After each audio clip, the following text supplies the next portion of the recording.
How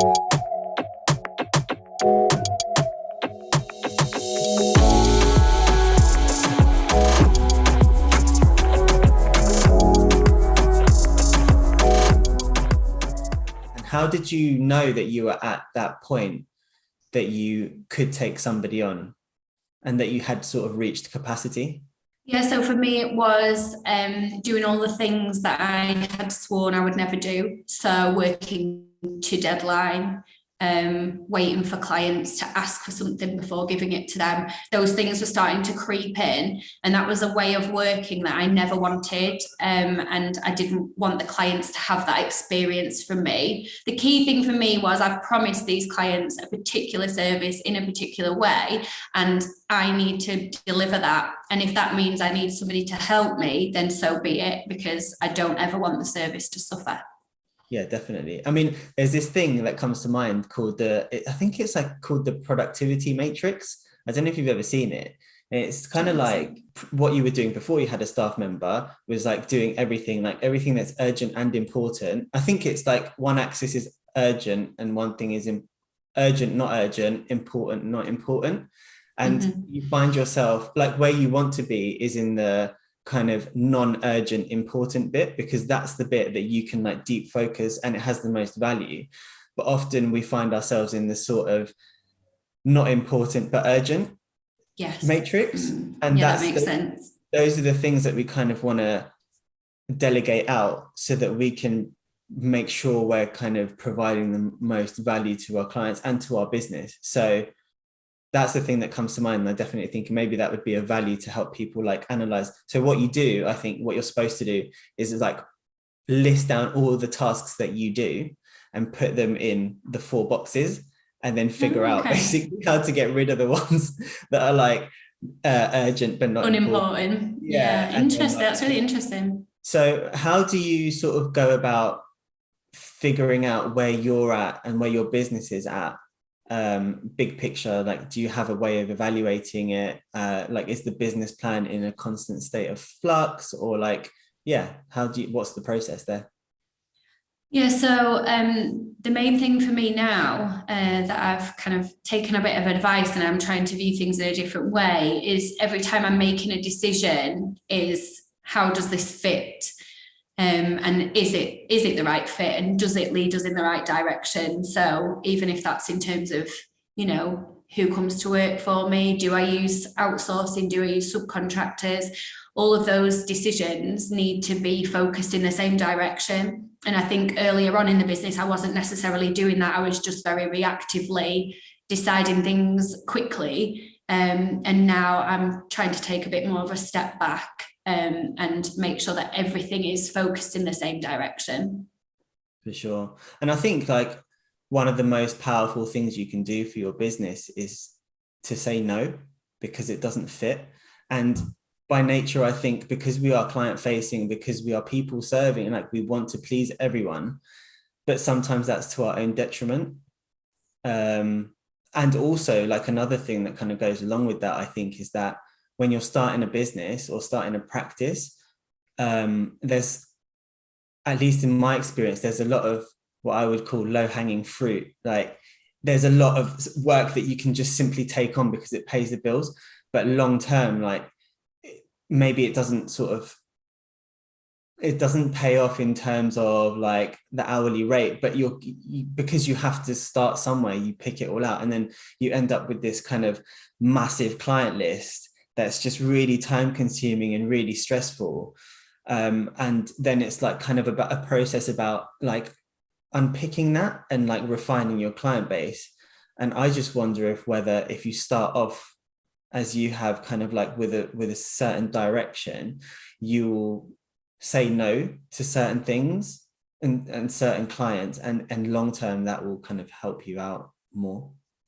Yeah, I've definitely got to a point now where I'm able to say no if somebody doesn't align with me, or if the work's not in keeping with what we do. It is difficult though, because when you start, it's like you say, you want every client, you want them all, and you're in a state where you are worried, you don't know if your business is going to succeed, you don't know if you're going to get enough clients, so you don't give it any thought, really. You just say yes to everyone, don't you? And even, I know it's a big issue in our industry with pricing, because you start off wanting to price competitively rather than value pricing.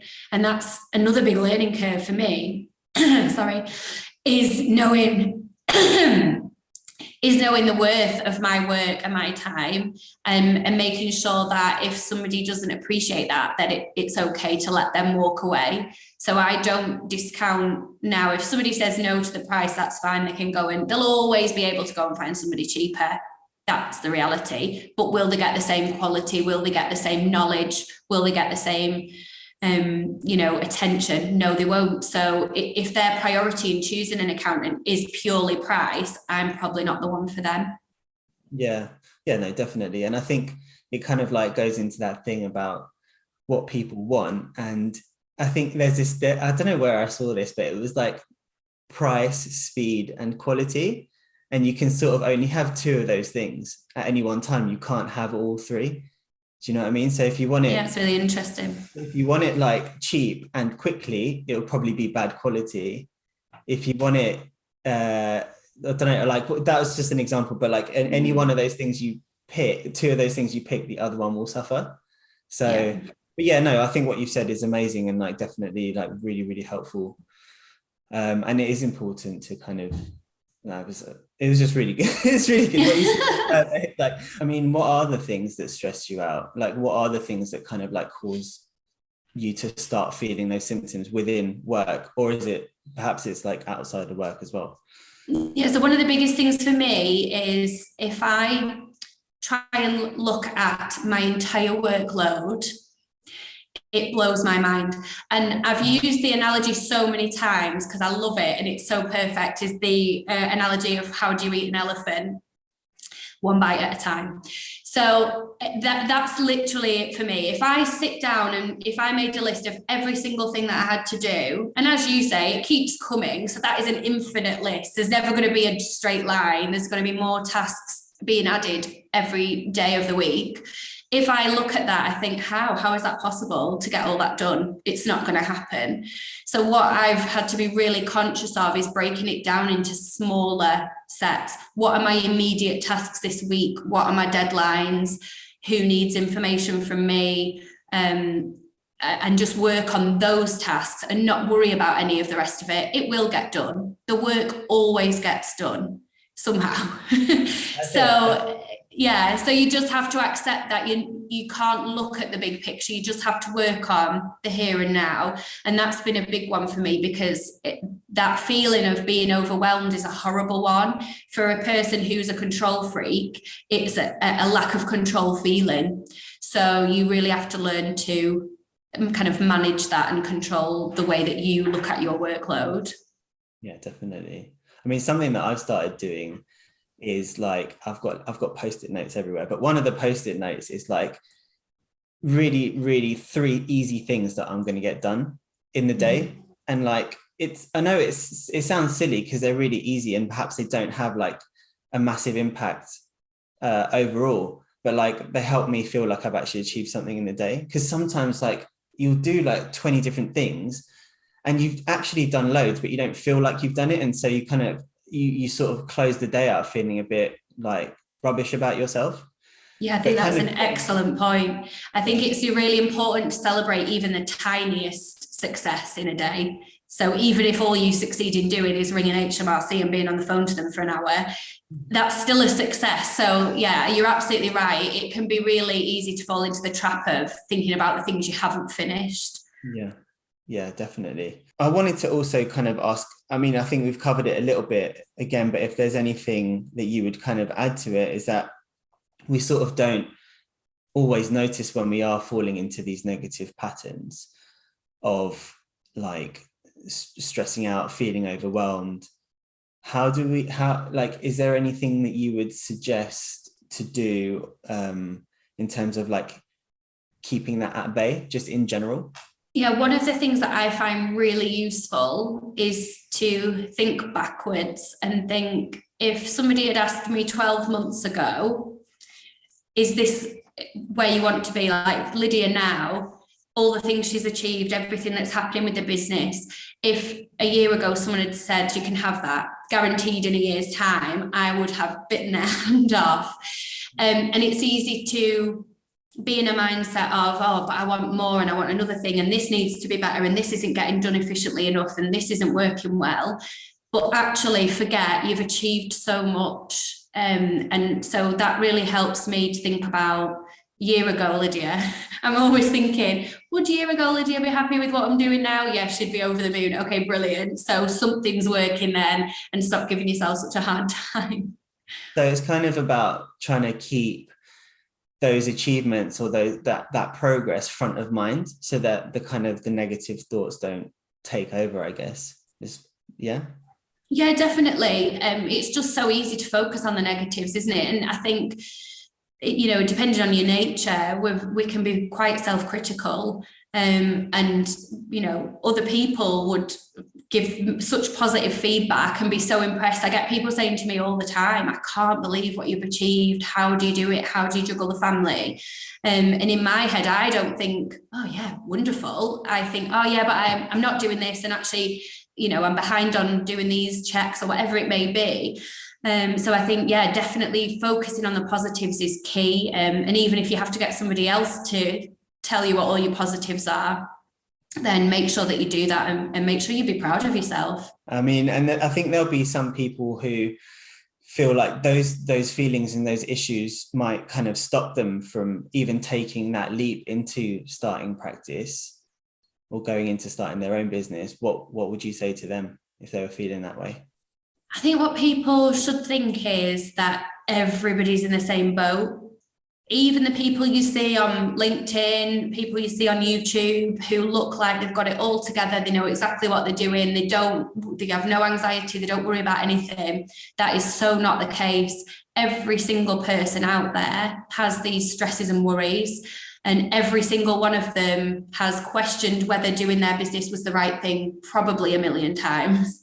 We've all sat there and thought, why on earth have I taken this leap? So I think anybody who's considering starting a business, you just need to know that it's completely normal to feel that way, but it shouldn't ever put you off. As long as you focus on what you're doing, don't get distracted by all the noise around you, and don't compare yourself to other people. Just take your journey and take it one step at a time, and you'll be absolutely fine. I'm trying to remember now this quote that I heard. I can't remember who it was from, but it was something like, comparison is the thief of joy. Yeah. I found that so amazing, like so eye-opening. I was like, totally, like if I just literally don't pay attention to what anyone's doing, I think I'd be so much like happier for it. And to a certain extent, like I think that's kind of what's happened in my journey, because I don't know any accountants and I'm only meeting them now through this. Wow. Like amazing experience. Like most of my friends are employed, none of them really have their own businesses and stuff. So this is like, and that I think has kind of helped me to just really not worry about it and just do what I want to do, how I want to do it, and trust that I'm doing it the right way. So I think maybe it's about just not overthinking it too much. And I know that's harder for some people than others, but I think it's probably like trying to move in that direction would be helpful. And you just have to know that everybody's got a different set of circumstances and a different goal. So you might see people that started at the same time as you that it looks as if they're doing better, or they've got more clients or more income, but for all they had 20 grand popped in the bank account the day they set up. You don't know the full picture, so there's no point of comparing your journey to theirs. You just have to focus on your own journey, and as long as you're achieving the milestones you want to achieve, who cares what anybody else is doing and how anybody else's business looks. Totally. No, I love that. I think you're absolutely spot on. And just sort of to wrap it all up in a nice little bow, I then wanted to ask you something that I want to ask everybody, which is, if like knowing everything that you know now from starting your own business, if you could go back in time and speak to Lydia from maybe day one or even just before starting Booksmart Accounting, what words of advice would you give yourself? There's so many.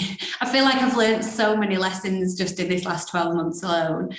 I think definitely to not take any notice of the noise, do no comparing, not worry about anybody else's journey. That's a key one. I think the other thing is to not want everything now. It will come in time. So I remember starting up and I was, you'll know what it's like. As soon as your company is live, you get bombarded with sales pitches through the post, on the phone, emails, LinkedIn messages, constantly. We can help you. We can give you this. This is what we offer. And I found it a bit overwhelming. Like I wanted to say yes to everything because everyone was telling me that their product was going to improve my business and improve my practice. And it's just important to know that most of them are only really doing that for their own gain. No one outside of your practice really cares about the success of your practice. So you have to think about what you want and how that looks. Some absolute pearls of wisdom there. So thank you so much for sharing them. It's been a really, really inspiring talk. And it's been lovely having you on. So I just want to say thank you so, so much. And I'm sure we'll speak again very soon. So yeah. Thank you so much for having me. I've really enjoyed it. Oh, good. I'm so glad. It was lovely. There's so much. I cannot wait to listen back to that because I'm kind of trying to guide the conversation, but also listening to what you're saying. And it's like, there was so much in there that I can't wait to unpack. And I'm sure anyone who's listening is going to absolutely love that. So thank you again. Brilliant. Thanks a lot. To make sure you catch every episode, subscribe to the channel or sign up to the Sage Advice newsletter at the bottom of the page.